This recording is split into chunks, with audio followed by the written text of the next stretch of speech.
Hello everyone, welcome back to Showtime's Garage. Yes, it's been a minute, but I've been busy with other things. And before I begin today, I want to give a shout out to the Victory Nation out there, all the Victory Riders. American Muscle, V-Twin, no pork, no rice, just pure beef. I just had to throw that in there. But today I'll be working on a 2008 Toyota Camry rear brakes. I'll be doing the rear brake pads on a 2008 Toyota Camry. Some of the tools I'll be needing will be, of course, my Milwaukee impact, my Milwaukee flashlight, good set of impact sockets, some regular sockets, a 3/8 drive here, and then I'll be putting on some Duralast Gold ceramic brake pads. Nothing but the best. Here are all the new pads and all the new clips and little brake lubricant that'll go inside your caliper. Safety is first. Jack your vehicle up safely and secure it on jack stands. I've already done that, so we'll get right into the job of removing this rear wheel. You'll get your 21mm impact socket. The other socket size that you would need out of your regular sockets will be a 14mm. Let's get started. Use your 21mm impact socket and remove the back wheel.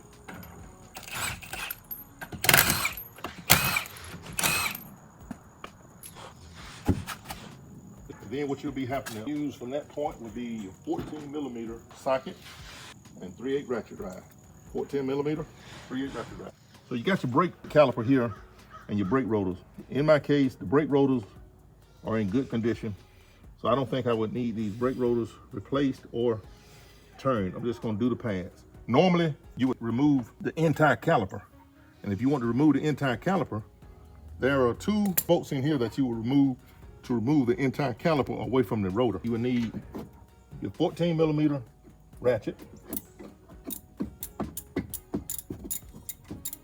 to remove the two bolts that's holding the inner part of the caliper. You just remove your inner part of your caliper. Secure it back here so it won't be pulling on your brake line, and then that expose brake pads. These brake pads, they don't look too terribly bad, but it was getting pretty warm. An 08 Camry, it's the first time the rear brake pads are being replaced. I think that's pretty good. Now inside the caliper here, you have a series of clips. I will be replacing all these clips with new clips. So in order to do that, you would need the same 14mm socket and ratchet. And you'll come back behind this rotor here, and it's two bolts that you will have to remove. One's at the top here, 14mm, and one's down here at the bottom. I have already taken the liberty to loosen these bolts up. You just basically take these bolts out here. What that does is remove the outer part of the caliper away from the rotor. I'll get this on my work table over here, clean this caliper up, and replace all the clips inside this caliper. You got this upper clip and lower clip, and then you have two little clips that you have to put on your brake pads. I've added to the tool list a flathead screwdriver and a pair of needle nose pliers. You are going to need the flathead screwdriver to remove the clips from the outer caliper. You just insert the screwdriver inside the clip here. They're not hard to come out, and just remove the old clip.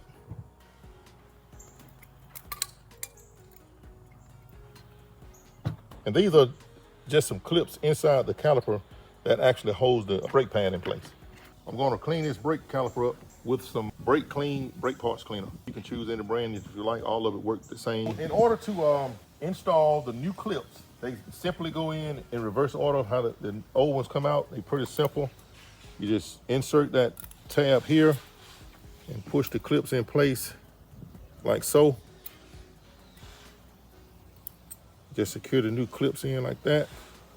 And then the bottom one, same as you did at the top. Yep, just kind of secure that right there. When you slide the brake pad in, the brake pad will slide in between those clips right now. Also on the new brake pads, it comes with these new clips here that you have to insert on the bottom of both pads. Snaps on like so. Okay, these are like wear indicator clips. They will actually drag on the rotor before your pads get worn out, and you'll start hearing this little noise. What a lot of people be thinking maybe their pads have worn down to the metal plate, when actually it's this wear indicator. It's sitting there, so it'll touch the rotor before this metal will touch and ruin your rotor.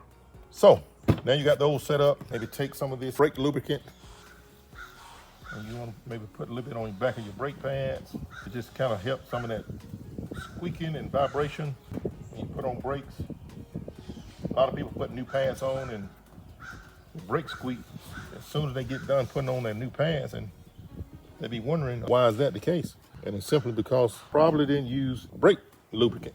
It's very important. It's a silicone-based brake lubricant that just basically made for brake systems.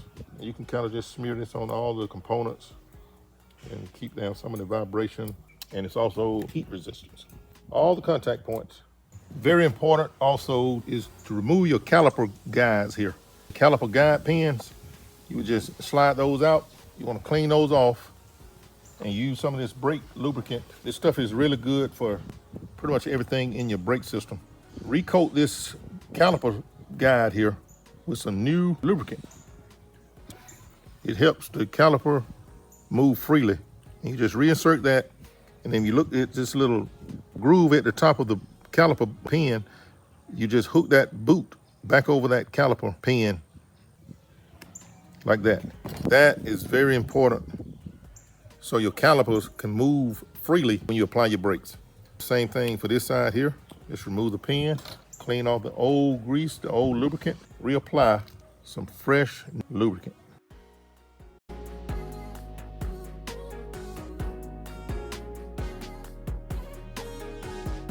Very important step. Just want to throw it in there. Now I'm gonna move over to my brake rotor here. Now, as for this inner caliper here, what you want to do is, in order to have it go back on the brake rotor with ease when you put the new pads in, because the new pads are going to be thicker, you can see how this piston and the brake pads wore down. The piston come out further and further just to keep the pressure to the brake rotor proper. So in order to get this seat back in there good, you're going to have to push this piston back into the caliper. And before you do that, you want to go up on the hood, find your brake fluid reservoir, and remove the cap. The reason being you remove the cap because you're going to allow, when you push that piston back in, you will allow this fluid somewhere, it'll come back up in this reservoir. You want to remove the cap so it'll be free flowing and it'll push this fluid back into the reservoir. Now, after you then remove your cap from your brake fluid reservoir, press this piston back into the caliper. The technique I always use would be the old brake pad. I will put the old brake pad in the front of the piston, and I have a piston pusher. You don't necessarily have to use a tool like this. You know, you can use a C-clamp sometime. I purchased this tool here, which makes it a lot easier to see the piston going back in.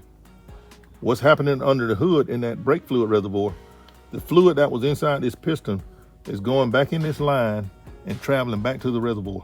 When we're done, that reservoir will be a little higher in fluid level. So you want to get that piston all the way back in, because it's going to make your job replacing these pads a whole lot better when you have to install this caliper back over the rotor. That's all the way in. Remove your tool and your old pad. Your piston is pushed all the way back up in there. We'll let that kind of sit back here out the way. So now I'll be reinstalling the outer caliper bracket. So pretty much it just goes on this reverse order. The two 14mm bolts, they're the larger diameter shank bolts that you would use to put the outer caliper back on. And you want to torque these down to 46 foot-pounds. 46 foot-pounds is what you should torque the caliper bracket, outer bracket bolts with. I come back with my torque wrench and make sure I get everything torqued to the right torque spec. So the caliper, outer caliper bracket, torque spec bolts, 46 foot-pounds. Your inner caliper bolts are 20 foot-pounds, and your wheel nuts is 76 foot-pounds. Next thing we would do, we'll insert the new pads back into the caliper bracket. So next, after you secure the outer caliper, you want to go ahead and install your new brake pads. I've already inserted the rear brake pad And now I'm going to be inserting the front brake pad. You will put the bottom end first inside these two clips here. You kind of insert the bottom end first and then come in with the top, and it fits secure inside the new clips. So then you would take your inner caliper and see how much room you have here to slide this over the new brake pads. I'm gonna get those lined up here, and you put in your inner caliper bolts and secure these down, as I said, to 20 foot-pounds.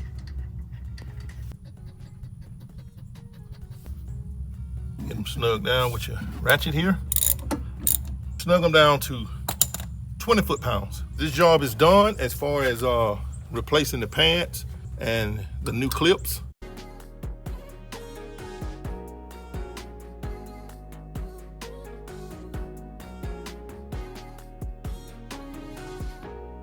I've replaced the rear tire. You always want to hand start your lug nuts. I've seen some people try to put the lug nuts in the socket and then start them with the wrench. Big no-no. You do not want to do that because you risk cross-threading your lug nuts. So you always want to hand start your lug nuts, and then you take your impact and you torque them down. I went ahead and did this one because it's a lock nut, so I got a special tool here I use for that. And then you want to tighten your lug nuts in a crisscross pattern.